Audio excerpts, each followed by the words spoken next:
to continue our discussion about hypothesis tests from Friday, I think maybe the hardest part of this is making a conclusion statement.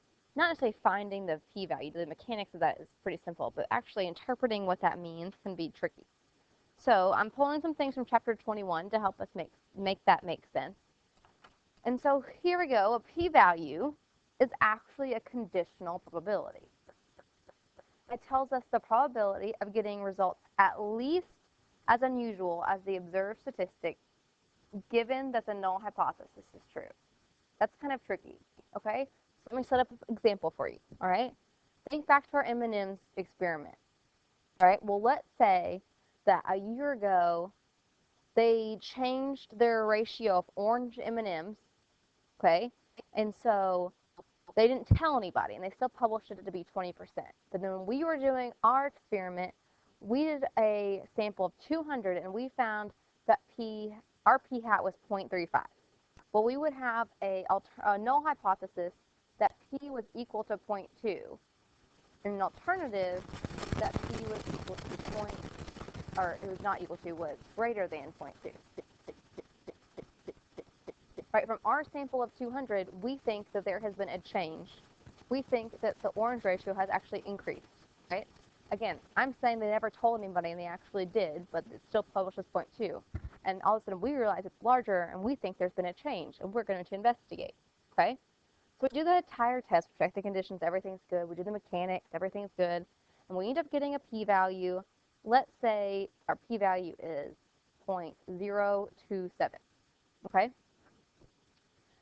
That means this is what it means in context of what this means here and highlighted. It means that there's a 2.7% chance that we would get a sample, our p-hat, that we got. So I said we got one like 0.35. So a 2.7% chance that we would get a p-hat like we got, given the null hypothesis is true. 2.7% is really low. That is shocking. That means, wow, something must be up. That doesn't happen very often, okay? So that's what you should think about. It is not some other things. It is not the probability that the null hypothesis is true. Yes, we make our decisions based on the null hypothesis, we reject, we fail to reject the hypothesis, but it's not the probability that the null hypothesis is true. That's not how that works, okay? So here's an example. After the political ad campaign described in Exercise 1A, pollsters check the governor's negative. They test the hypothesis that the ads produced no change against the alternative that the negatives are now below 30%. Okay? So that's these two hypotheses I have written over here. H naught P equals 0.3, and the alternative is P is less than 3. And they find a p-value of 0.22. Which conclusion is appropriate? Before we look at these conclusions, let's think about what that 0.22 means. That means that 22% of the time, these pollsters will get at least the same result that they got, given that the governor's negatives were actually at 30%, given that the null hypothesis is true, given that there had been no change. Okay? 22% is not very unusual. That means this could happen a lot of the time if they do this poll over and over again. It's almost a fourth. So let's look through some of these statements. Right? We think that it's so large that we would fail to reject H naught. Let's just see some misconceptions here. So for an A, there's a 22% chance the ads work. This is not about the ads working. We're just trying to see if there's been a change or not. We don't get the authority to say that the ads worked. We're trying to see if there's a change. They also try to throw out the compliment that since there's 78% chance that the ads worked. Again, it's not about the ads working. There's a 22% chance that their poll is correct. I guess that means their poll is valid.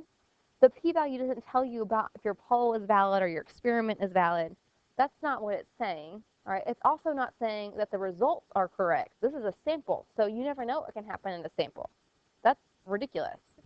Here is the perfect response. This is what you're supposed to say. There's a 22% chance that natural sampling variation, sampling error, sampling variability, those things we've been talking about, could produce poll results like these, like the ones they got in this poll, if there's really no change in public opinion. This if there's really no change in public opinion clause is really just saying, given the null hypothesis is true. All right? Given there's no change, we would see the results just like these. Now, if our p-value had been, let's say our p-value was 3.6%. If there's a 3.6% chance that natural sampling variation could produce polar results like these, if there's really no change in public opinion, that is shocking, and we would reject the null hypothesis. It's all about percent of the time you would get the results like you got, like your sample, like your p-hat in this case. Okay? We'll be working on that as we go through hypothesis tests. The last part I'm going to talk about today, I promised on Friday I would talk about a threshold. We were talking about how if you have a p-value of like 9%, how are you supposed to know if that's high or if that's low? Right? That could be high, it could be low, I don't know. So it'd be nice to have a threshold. In statistics, we call those thresholds alpha levels. Okay? We can define rare events arbitrarily, so they're kind of making up a gauge.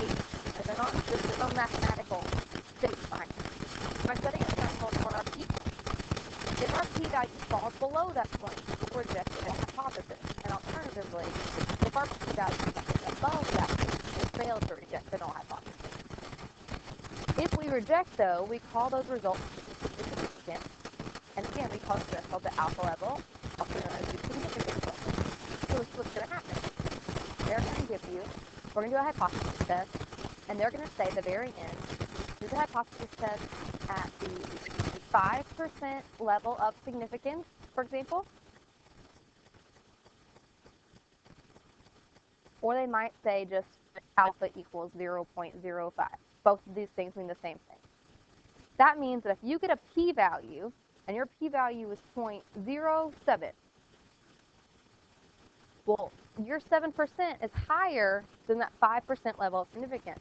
That means it is too high for this hypothesis test. That means you would fail to reject the null hypothesis. Okay? That's all it is. It's a threshold. It's a gauge. It tells you what's too high and what's too low. It's got a fancy name. Okay? Common alpha levels are 0.05, 0.01, and 0.21. Right? So 5%, 1%, and 10%. A lot of the time on the AP exam, they're going to give you an alpha level in the free response sections especially because they want everyone's answer to be the same. If they don't give you one, then you need to make up one.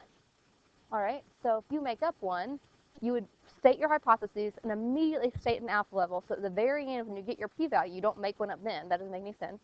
But you go back and you check your p-value against the alpha level you had decided.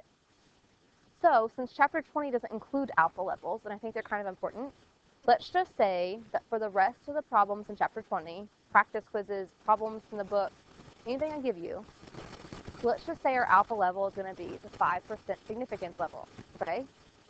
That way everyone has the same answer and there's no debating. If your p-value is above 5%, fail to reject. If it's below, reject, okay? That's how that works. It's pretty simple.